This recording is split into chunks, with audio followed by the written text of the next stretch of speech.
Good morning and welcome to the Playworks Conversation with Jill. My name is Deb Parsons. I'm the Chief Development Officer here at Playworks. We have an exciting conversation planned for you today, and I just wanted to share a couple logistics about how this webinar will go.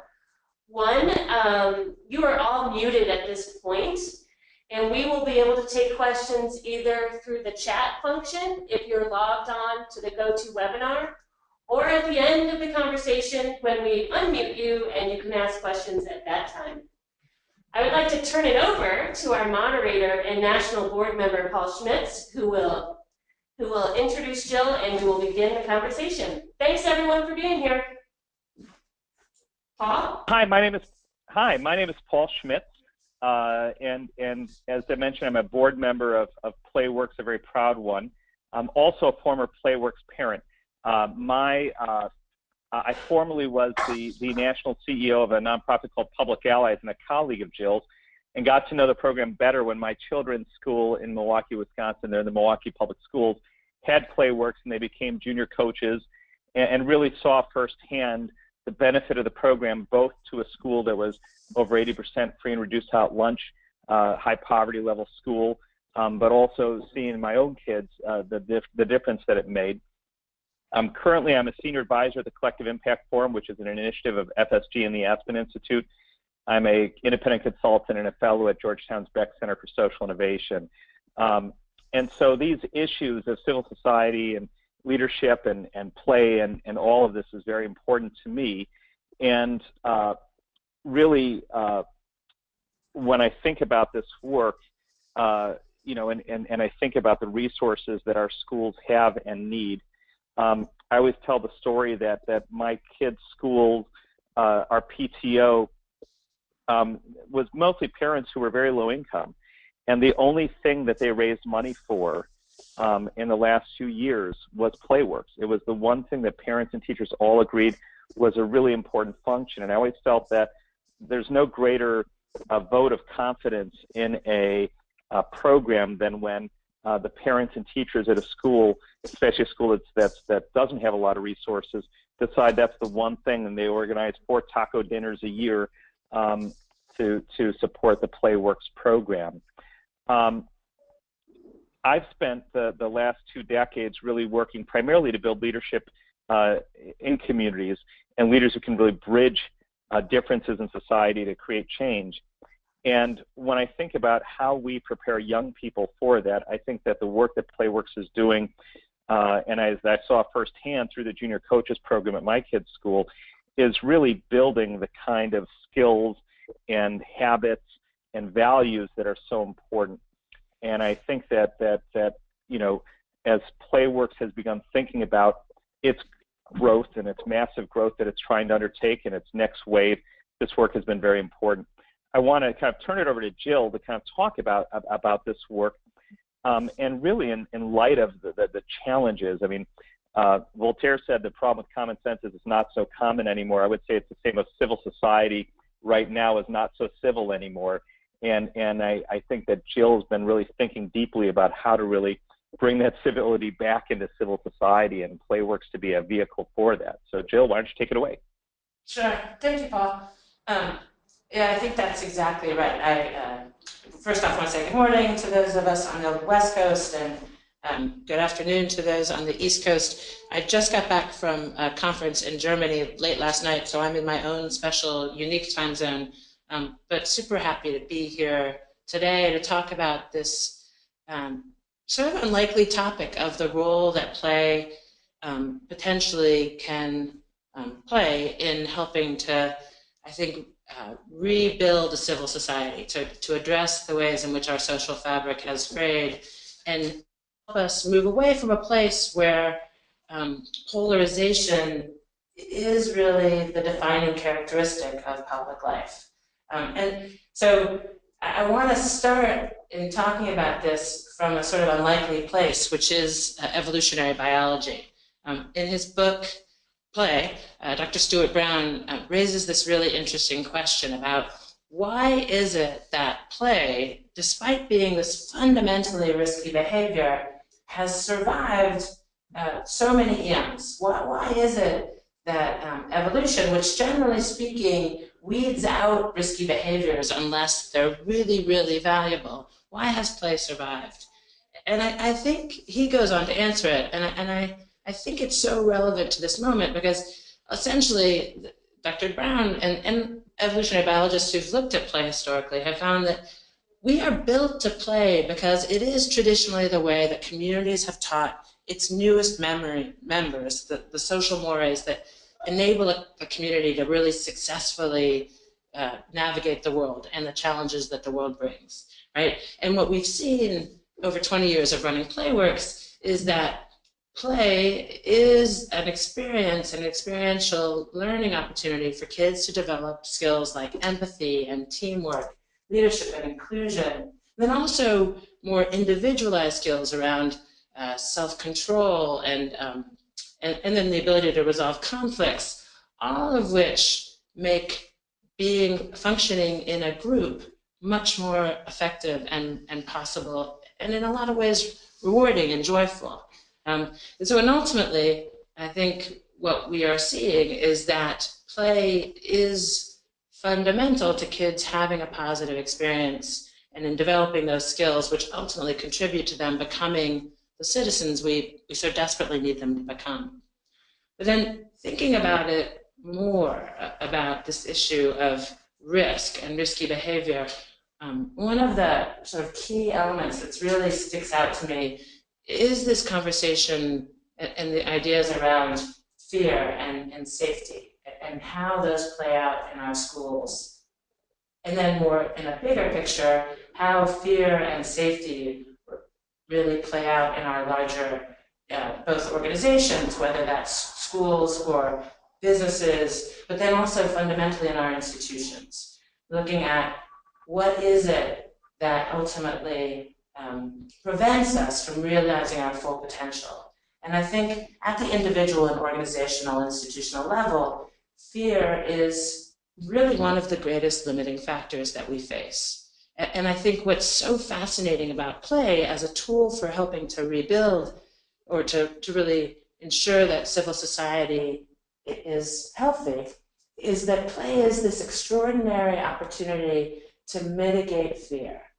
One of the sort of things that comes up in the literature about play is the extent to which it gives kids a chance to really experiment with risky behaviors, whether they're physical or social or emotional, in a way that ultimately helps them to understand, to feel comfortable in taking risks and to learn their own limits and to learn to push their limits and really on some level to become increasingly confident and comfortable with interdependence, right? The recognition that when I am in a situation that is risky, that one of the greatest strengths I bring to that risky situation is the support that I have from other people. And I think looking at our democracy, it does raise these really fundamental questions about what really makes us safe. And I think there's so much to learn in thinking about democracy from what we know to be true about schools. And so you always have to be careful when you're talking about safety in schools, because the reality is, and we deal with this every day, is that we live in a litigious society, right? So physical risks have to be sort of really paid close attention to. But from 20 years of working out in schools, I have to tell you that it feels like too often we overprotect our kids from the physical risks and don't pay adequate attention to the social and emotional risks that are out there. And I think actually there's a growing recognition that this is the case, and that I think will be that is manifest in the sort of increasing discussion around social emotional learning. The SEL is a really fascinating topic for me, particularly in thinking about play in civil society. I find it incredibly hopeful that there is increasing language from ESSA at the federal level, sort of the recognition that how it feels in schools really matters, and that that educators, to be successful, need to really address social emotional learning.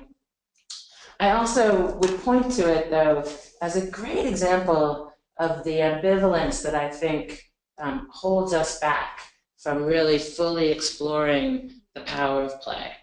And what I mean by that is there are these two narratives in American society. One is the sort of Horatio Alger story that, the rugged individualism and how, the people who are successful in America really pull themselves up by the bootstraps. And at the risk of sounding partisan, I would reference Michelle. Some of you may have heard Michelle Obama's most recent speech, and the First Lady defined people who are powerful as people who have the strength to lift others up and to bring people together. And I think that is precisely the kind of strength and powerfulness that play has the potential to teach children when we take the time to really prioritize play as a tool for bringing out the best in kids. The second narrative is around the sort of importance of seriousness. That we have a real ambivalence about exuberance. Dr. Kay Jamison wrote a really great book by that title called Exuberance. And I think we have, as a society, a little bit of suspicion around people who seem too joyful. Like there is almost a sort of counterintuitive discomfort with a lightness and love on some level. And I think one of the challenges that I have experienced trying to scale Playworks in our nation is that educators often feel like they don't get the respect they need and that they deserve. And it's a justified feeling, but instead of it creating a lightness and an openness and that sometimes that as a result of that educators respond by wanting to seem more serious, wanting to be taken seriously in a way that sometimes extracts the love and the joy from teaching and learning. And I often point to the fact that one of the great ironies about teaching, right, is that really great teachers, that the teaching that happens for those people, for those really educators, the teaching is actually often overshadowed by the learning. That actually really great teachers do a whole lot less teaching, and the students that work with them do a whole lot more learning.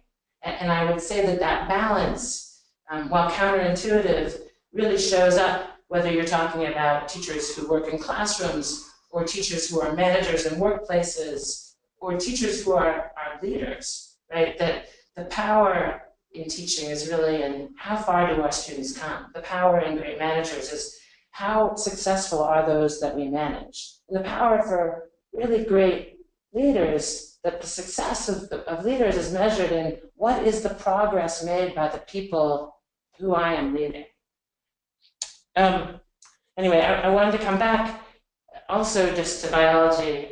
A few years ago, David Bornstein, who was a writer for the New York Times and the founder of the sort of solutions journalism movement, he brought to me this idea of keystone species. I think like sea otters are a great example, right? They're in an ecosystem, all creatures are really essential, but there are some animals, some species that are more sort of essential. They play an outsized effort in the health and well-being of the ecosystem. And so sea otters, for example, sea otters, I think, eat sea urchins, which in turn, because they keep the sea urchin population down, kelp thrives, and kelp is all things good. Anyway, David suggested that there was an analogous insight into the role of play if you thought of it as a keystone activity, as an activity that has an outsized effect on the other things that are happening in our world. And so just recently, some of you may have followed that the MacArthur Foundation put out a call for 100 and change. And it was this one singular prize of $100 million to a great idea. And I encouraged Playworks to apply, not because I thought we were going to win, but because I thought the activity, the actual going through the process of applying and compelling, forcing us to really, how would you define the challenge that we address in a way that justifies a $100 million investment? And then what would we do? Because we live in an environment where you know, we are defined in some ways by the limitations and by sort of frugal, a frugal approach and constraints. Anyway, when I was thinking through this, and we were talking as an organization about what justifies a $100 million investment, it was this very idea of play as a keystone activity that ultimately, for me, really moved me to ultimately apply. Because I think it is the possibility that play represents to contribute to raising a generation of kids who know how to get along, who know how to play well together, who know how to resolve conflicts and to self-regulate and consider issues and the world around them from a vantage point of empathy and teamwork and leadership and inclusion. Right? It is the very power of play to bring out the best in each of us. That I don't think it gets us to a place where we all agree all the time. That is not what I want. That is not the hope. But the hope is that in the beauty of our diversity of experience and background, but also opinion, that we can come to that from a place of real civility, and that enables us to, from an understanding of our interdependence, to make the best possible decisions for one another as a society. And I think that is ultimately the real power of play. So I could stop there. Yeah, great. Thank you, Jill. Very inspiring, and this notion of the keystone, this notion of the keystone species or keystone impact that you can have in communities, clearly is an interesting thing for us all to think about, and the notions of fear and safety being, that are permeating our civil society and replacing those with empathy and teamwork and conflict resolution. And one of the things I thought of is that I spent a lot of time doing trainings of groups of adult leaders who are trying to collaborate on projects.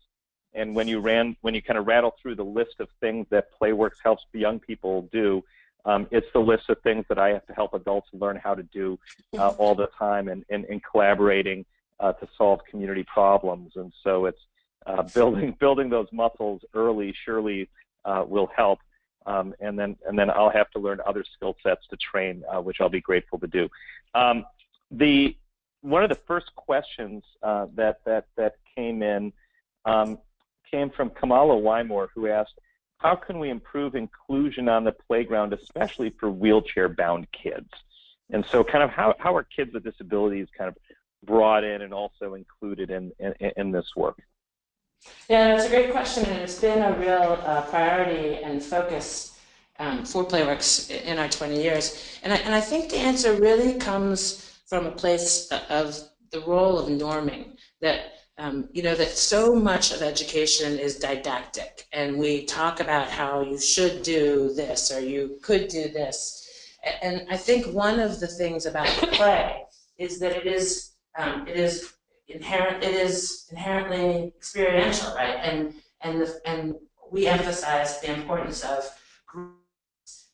norming and getting in the game and actually playing. And I think when, in terms of being an inclusive environment, right, grown-ups play a critical role in first really showing kids that we believe in inclusion by making sure that kids with disabilities come out to play at recess. But one of the challenges we find is, because again of this sort of aversion to risk that is both understandable but also inherently somewhat limiting, we often work in schools where I get told, well, no, kids who are in special education classes don't come out for recess. And having grown-up advocates who say, no, let's bring them out. Let's do this. Let's be thoughtful and safe and pay close attention. And kids are watching us. This is again and again. I just feel like reminding ourselves as grown-ups that kids are watching us, and then how we actually model and norm inclusion,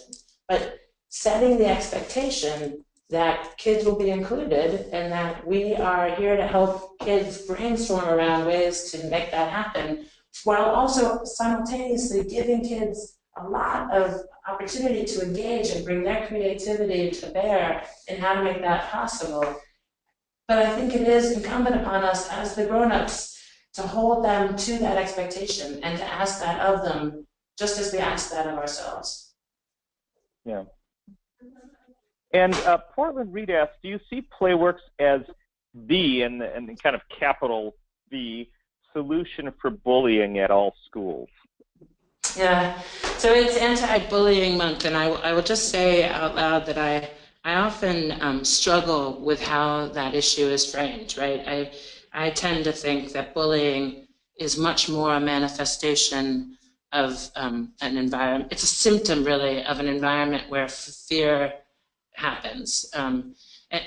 And there's a powerful work that goes on in bullying, but about 4 years ago when we did our randomized control trial, it was Mathematica Policy Research did it and Stanford helped support, and they looked at 29 schools and 17 had Playworks and 12 didn't. And it was very expensive and it made me very anxious because frequently randomized control trials end up with no statistically significant findings. But we were very fortunate and there were 4 statistically significant findings. 2 of which, one was that we had a really significant impact on how teachers rated bullying. Teachers rated bullying 43% lower at the Playworks schools than at the non-Playworks schools. It was one of the biggest statistically significant findings on reducing bullying that was ever documented in RCT, and it got a lot of media attention. Almost equal and opposite, though, was that kids at the Playworks schools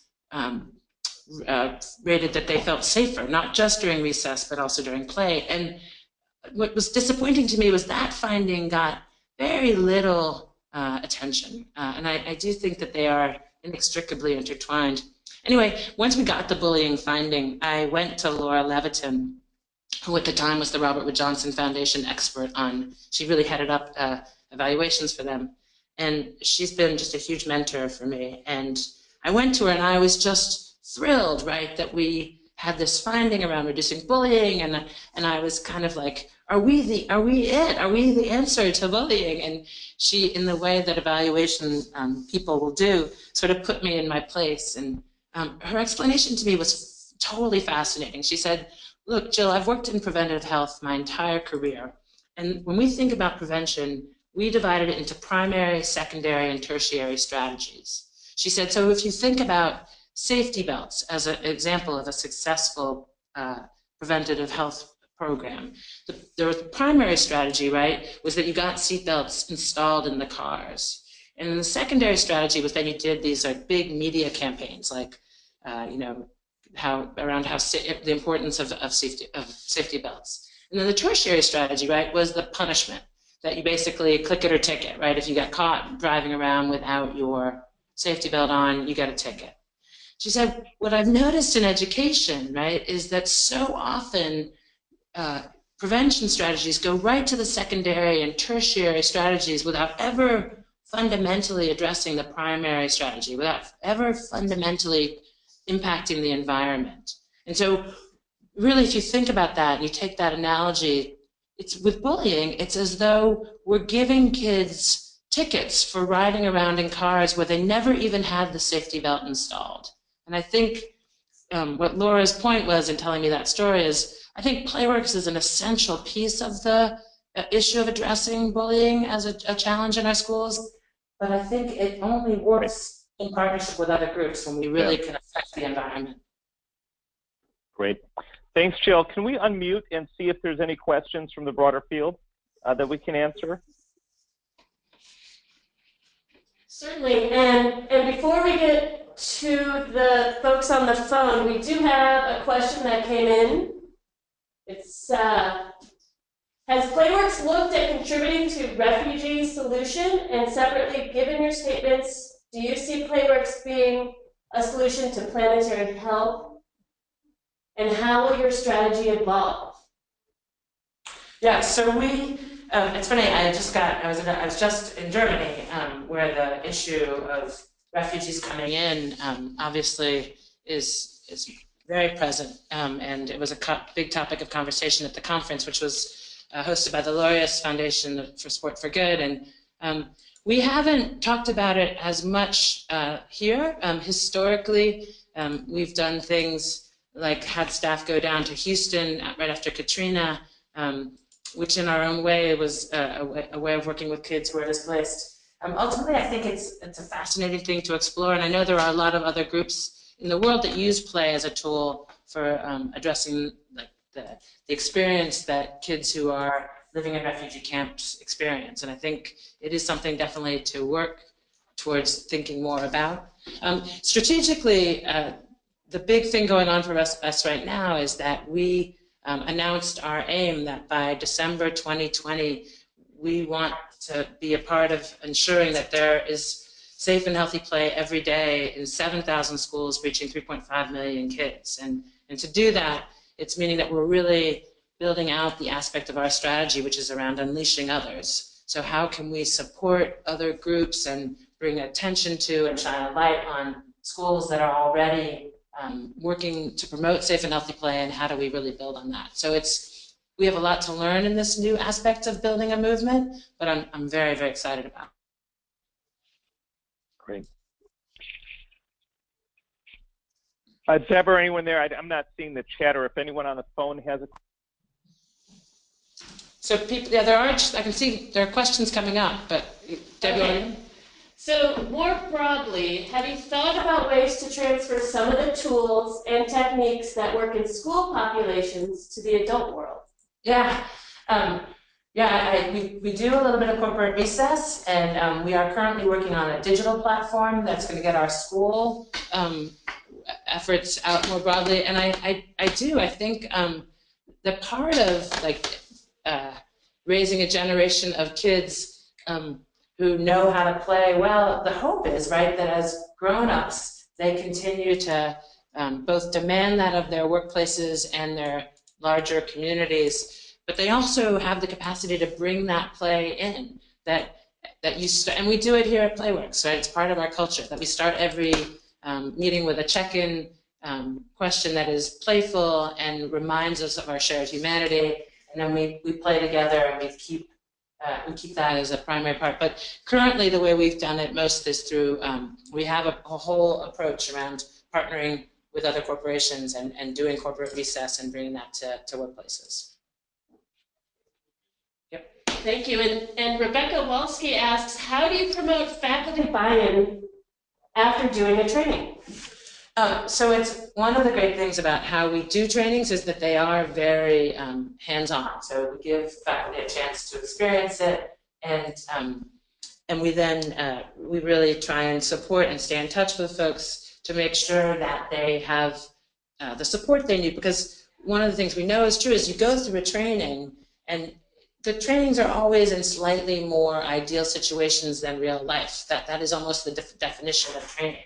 So one of the things that Playworks really prides ourselves on is making ourselves available to continue with real-time sort of realization of what's learned during trainings, real-time technical assistance, and to really support people in how do you translate what you learn in a training into what happens out in the school.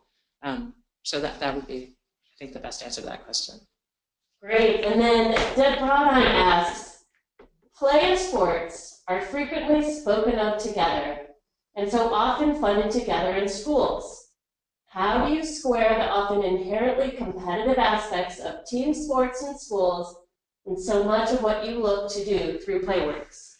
I think it's a great question. And so I will just confess at the outset that I am a wildly competitive person. And one of the challenges that's been interesting in building a national program for play is figuring out what is the balance of cooperative and competitive play, because both are possible. And we have really, in that way of being solidly in the middle is usually very, very crowded and very, very lonely. The folks who are advocating for purely cooperative play are quite vociferous, as are the folks advocating for more competitive play. Where I land, though, is squarely in the middle, and I fundamentally believe, as someone who's enjoyed sports my whole life, that having a solid foundation in play is what makes it possible to really enjoy sport. That the lessons that play teach us, all the ones we've been talking about, all the lessons that make it possible to engage in a civil society, right? Those same skills are the difference between in the athletes who really enjoy a game, which I feel like I should remind people of the awesome definition of a game that that a game is the voluntary attempt to overcome an unnecessary challenge. And what keeps a game as opposed to becoming really a state of conflict or, you know, sort of that more sort of incompatible or that state of being at variance with others. Like one of the key lessons about play is that we don't have a game without the opposition. We fundamentally and in the most powerful and good way need each other. And I gotta tell you, watching politics right now, I feel like we've lost sight of that. And I think it's a real threat to our democracy. You know, it's not about agreeing, but there's a way to disagree or to compete that is civil. And I think when sports loses that, it's a problem. And when democracy loses that, it's an even bigger problem. Jill, how can those constituents and stakeholders and believers in Playworks stand up for play right now? What are things we can all be doing? Well, so there are a number of different things. One is, and you know, I was saying earlier about how great teachers, the learning is more important, and great managers, what folks you manage do is more important. I think it's true for great webinars, right? Like what's important here is not what I say or you and I say, Paul, but what happens as a result of the people who listen to the webinar, what they're doing and how they share their work out in the world promoting safe and healthy play. So the first thing they can do is when they're doing stuff that is promoting civil society through play, that they say that out loud, even at the risk of feeling like it's hubris, like go for it. Second thing, and I don't know if I'm moving into action steps too quickly, but we have a safe and healthy play pledge that we would love folks to sign on to. I think that's a great way to get involved and to learn more. We are not going to get to that aim of 7,000 schools having daily safe and healthy play, 3.5 million kids by December 2020, if we don't have other people joining in this ever-growing tent. And Jill and Paul, before Paul, you have your closing words because we're running out of time. We had a lot more questions than we had time to discuss today. And I think I might throw this out here, and I bet you Jill will pick it right on up, that we're going to address these questions separately in a blog or in a follow-up directly with you. This is a conversation we want to keep going. So we really appreciate the questions that you have provided here, and we're going to address those in the future. Yeah, happy to. And I also will throw out, I feel like I come back to this pretty often. My kids are fond of pointing out that somehow having a mother who is the leading expert on recess seems like a giant scam. And I'm quick to point out that I think it's important to not lose sight. We didn't make up play, right? We didn't invent play. And one of play's, I think, extraordinary virtues is that it is an inherently amateur activity. So as much as I'm happy to be on a webinar and talk about everything that I've learned over the last 20 years, not to be self-deprecating in any way, like we know a lot at Playworks, but one of the things I know to be most true is that all of you are also experts in play. That is the nature of the beast. And I think one of the greatest outcomes of a call like this and of our organization and of a movement that we are trying to be a part of leading, one of the greatest outcomes is that all of you would feel empowered to sort of speak out in your schools, in your communities, in your offices around why play is essential to building trust and rapport and how essential that is to building an environment in which real positive change is possible. So I'm happy to, definitely will continue to write about this and blog about this, and this is very much my a focus for this coming next bunch of years to get us to December 2020, but nothing would make me happier than if actually those of you who are sending in these great questions also wrote about it and thought about it out loud with those in your communities. Great. So Jill, thank you so much for sharing with us. Thank you to those who've dialed in and for your support of Playworks. and as Jill mentioned, she'll get back to you on that. Lots of great nuggets here and things to think about as we think about kind of how we move our society forward after November 8th and continue to build the kind of practices that strengthen civil society. What we'd love is, again, with your questions or if you have thoughts on how you are building a healthy society through play, please share those stories and examples with Jill, Elizabeth, and Deb, so as they're advocating, they can also utilize your stories just as they can answer and share what Playworks is doing. Remember to sign up for the Safe and Healthy Play Pledge at safeandhealthyplay.org so we can hit that aim of 3.5 million. If you're not familiar with that, there's a great recent article in The Atlantic called Learning Through Play, which really talks about Playworks' work and the aim to reach 3.5 million children by 2020. Of course, it's coming toward the end of the year, so we're looking forward to end-of-year giving. And so another way you can support us, of course, is to make Playworks part of your end-of-year giving plan so we can continue to do this awesome work across the country. And, of course, on November 8th, please go vote. Or vote early if you're in states that allow that, but obviously our civil society is strongest when people participate. And, of course, as we head into the weekend, go out and play. So thank you all for joining us and for your support and participation in Playworks. And we look forward to continuing these conversations with you and really moving this movement and work forward across the country. Thank you. Thanks so much. Thank you.